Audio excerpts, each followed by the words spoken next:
Rebonjour! Donc, le cours d'aujourd'hui, la nouvelle matière aujourd'hui, c'est les modes de représentation d'une relation. Dans le fond, on a déjà parlé un petit peu, c'est toutes les façons, quand on a un contexte, de pouvoir représenter la situation. Il va y avoir, dans le fond, en mots. En mots, c'est le problème qui nous est donné. La table de valeurs, la table de valeurs, c'est des nombres qui pourraient représenter cette situation-là pour nous permettre de faire un graphique par la suite. Puis, il va y avoir la règle. La règle, c'est la formule qui représente la situation. Donc, dans le fond, on va regarder ça ici. La situation qu'on a, nous, dans notre cas, puis je vais insister sur certaines parties, surtout la partie table de valeurs et graphique. Donc, on y va avec l'exemple. L'exemple, c'est Sarah qui travaille pour une boutique de téléphone cellulaire. Son salaire hebdomadaire de base, donc salaire par semaine de base, est de 150 $. Donc, ça, c'est un montant qu'elle reçoit, qu'elle vende ou qu'elle ne vende pas de téléphone. Au montant auquel s'ajoute une prime, un bonus, de 25 $ par téléphone vendu. Donc, chaque téléphone qu'elle vend lui donne un 25 $. Voici le problème. Au niveau de la table de valeur, la première chose à faire, et c'est vrai la chose la plus importante en commençant, parce que c'est ça qui va déterminer si notre problème va être bon ou pas, qu'est-ce qui dépend de quoi? Donc, dans cette situation-là, on a une variable qui est indépendante, puis on a une variable qui est dépendante. Notre variable indépendante, ça va être notre x. Ça va être celui qui va aller sur l'axe des x. Puis notre variable dépendante, c'est celle qui est calculée à partir de l'autre. Ça va être notre y. Donc, dans ce cas-ci, qu'est-ce qui dépend de quoi? Donc, on a Sarah qui vend des téléphones. On ne sait jamais d'une semaine à l'autre combien elle pourrait en vendre. Elle peut en vendre aucun. Elle peut en vendre 5, 10, 12. Fait que les téléphones, probablement que c'est notre indépendant.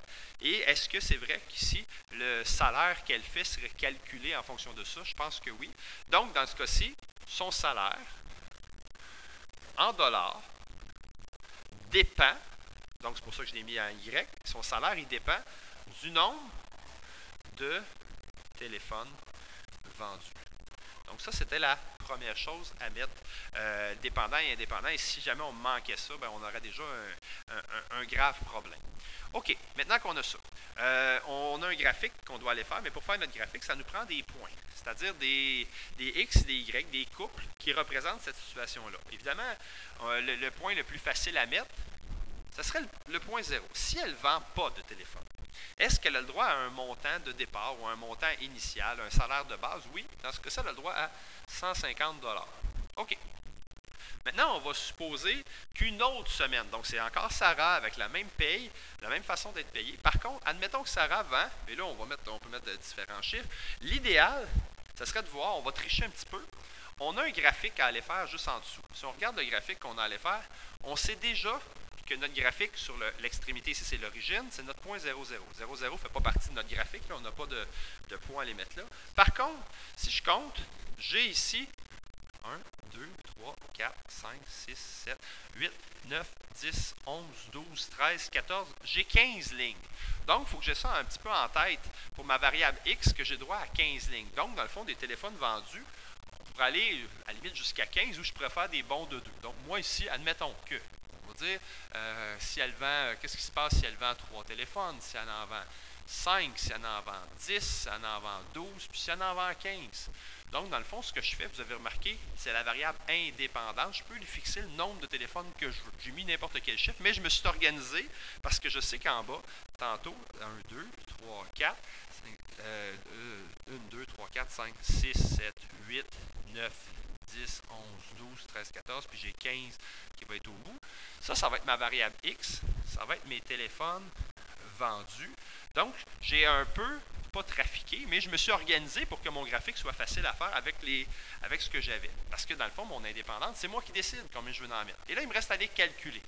Bon, on va aller calculer. Donc, ma variable dépendante, si on vend 3 téléphones, chaque téléphone me donne un 25 $ de salaire, 3 fois 25, ce qui me fait 75, plus le 150, 225. Donc, j'aurais un couple qui serait le couple 3, 225. Si je vends 5 téléphones, 5 fois 25, ça me fait 125, plus le 150, 275 $. Si on vend 10 téléphones, en fait, c'est si une autre semaine, on prend toujours pour acquis que c'est une autre vendeuse ou une autre semaine ou une autre situation où là, on aurait 10 téléphones.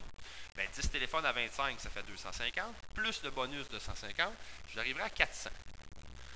On continue. Ensuite, si j'ai 12 téléphones à 25 $, le petit bonus, 12 fois 25, 300, plus le 150, ça me fait 450.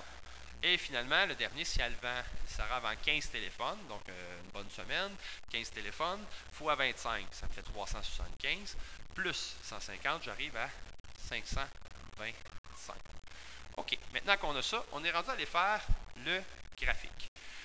Chose importante, on vient de faire notre table de valeur. Dans la première colonne ou la première ligne, on place toujours la variable indépendante et dans la deuxième, on va toujours la variable dépendante. Lorsqu'on arrive au graphique, bien important, votre variable indépendante, le indépendant va toujours au X et le dépendant, donc dans ce cas-ci, c'est des dollars, donc son salaire en dollars, vient à l'axe des Y. Ensuite, un graphique, ça me prend toujours un titre. Mon titre, dans ce cas-ci, c'est le salaire de Sarah. Mais son salaire, il est calculé selon quoi? Donc, salaire de Sarah, selon le nombre de téléphones vendus. Donc, on veut un titre. Normalement, le titre devrait inclure vos deux axes, vos deux noms d'axes, vos deux variables. Salaire de Sarah. Et le mot selon revient très souvent. Généralement, on essaye de mettre notre mot selon dans notre titre. Donc, salaire de Sarah selon le nombre de téléphones vendus dans une semaine. OK. Avant d'aller placer nos points, il va falloir faire notre graduation sur l'axe des Y. Notre graduation, on va aller s'intéresser au maximum qu'on a à placer. Ça ici, ce sont tous les chiffres qu'on va avoir sur l'axe des Y. C'est peut-être pas une bonne idée le vert, on va peut-être prendre le jaune. Là. Donc, voici les nombres qu'on a à les placer. Et notre maximum est 525. Donc, si j'ai 525 à aller placer, je vais regarder, j'ai combien de lignes. J'en ai 1, 2, 3, 4, 5, 6, 7, 8, 9, 10, 11, 12, 13, 14. J'ai encore 15. Donc, je pourrais prendre le 525. Je pourrais le diviser en 15 pour avoir une bonne idée des bons de combien pourrait être pratique. Donc, mon maximum qui est 525, je vais le diviser en 15. 525 divisé en 15 me donne combien? Ça me donne donc 35. 525 divisé en 15 me donne 35. Donc, ici, ce qu'on cherche, c'est à faire des bons, je vous dirais avec un chiffre rond, le plus rond possible. Donc, en fait, 35 est quand même un chiffre qui est assez rond, ça va rentrer, c'est bien. Par contre, si, mettons, j'étais arrivé avec un nombre comme 32, bien, évidemment, on ne fera pas des bons de 32, c'est pas pratique dans un graphique. On aurait pris le nombre, le chiffre rond ou le nombre rond qui est arrondi supérieur. Par exemple, avec un 32 ou un 33, on serait probablement allé à 40 ou à 35 ou à la limite. Par contre, 35, c'est quand même pas pire. Moi, comme j'ai une grosse écriture, ce que je vais faire des bons de 35 pour chacun des carrés, mais je vais en écrire seulement un sur deux. Donc, 35, après 35, ça va aller à 70. Donc, dans le fond, je vais faire des bons de 70 à tous les deux carrés. 70, 140, 210. Ensuite, j'ai 280. J'ai 350, j'ai 420, plus 70, j'ai 490 qui s'en vient ici. Et j'aurai ensuite plus 35, j'arriverai à mon 525 qui est vraiment sur la ligne du haut. Je sais que ça arrive bien juste. Maintenant, je vais aller placer mes points. On va prendre une autre couleur, peut-être plus facile. Donc, si elle vend 0 téléphone, son salaire est de 150. Bon, 0, 150, ce serait environ ici. Donc, j'ai mon premier point au-dessus du 140 et je sais que chaque carré vaut un bas de 35. Ensuite, à 3 téléphones, 225. Donc, si on a 3 téléphones, 225 $, 210, le centre serait 245. Donc, quelque part ici, à peu près. 5 téléphones, j'ai 275. À 5, j'ai 275. Donc, on va aller un petit peu en bas du 280. Je remarque que ça semble être en ligne, ça va bien. Après ça, 10 téléphones, 400. 10 téléphones, 400. Donc, 350. Si j'ajoute 35, j'arriverai à 385. Donc, c'est un petit peu en haut pour mon 10 téléphones. 12 téléphones, 450. 450, la ligne qui est là, c'est entre 420, ce serait 455. Donc, 12 téléphones, c'est légèrement sous la ligne pour 12 téléphones. Et finalement, 15 téléphones, 525, c'est exactement le coin qui est là. Donc, voici à quoi pourrait ressembler. Pour l'instant, on va relier, puis je vais revenir plus tard sur le discret ou continu. Mais pour l'instant, on va relier. Donc, voici la situation. Je vais la continuer sur un côté, parce que ça pourrait arriver qu'elle vende plus que 15 téléphones. Par contre, je ne peux pas la continuer de l'autre côté, parce qu'elle ne peut pas vendre un nombre négatif de téléphones. Donc, voici pour mon graphique, avec tous les éléments importants qui sont là. Je continue.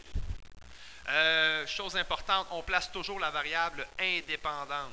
L'indépendante sur l'axe des X et la variable dépendante sur l'axe des Y. Bien important. Et finalement, la règle. La règle, c'est la formule qui représente notre situation ici. Notre règle, ça va toujours être Y égale à quelque chose. Dans ce cas-ci, qu'est-ce qu'on a? Bien, on avait d'abord un montant de départ, un salaire initial de 150 $. Donc, en partant, peu importe le nombre de téléphones qu'on vendait, on ajoutait à chaque fois un 150 $.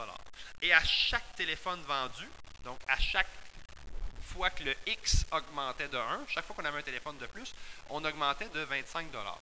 D'où notre règle 25 multiplié par le nombre de téléphones qu'on vend, plus le 150. Donc, voici la règle qui représente cette situation-là.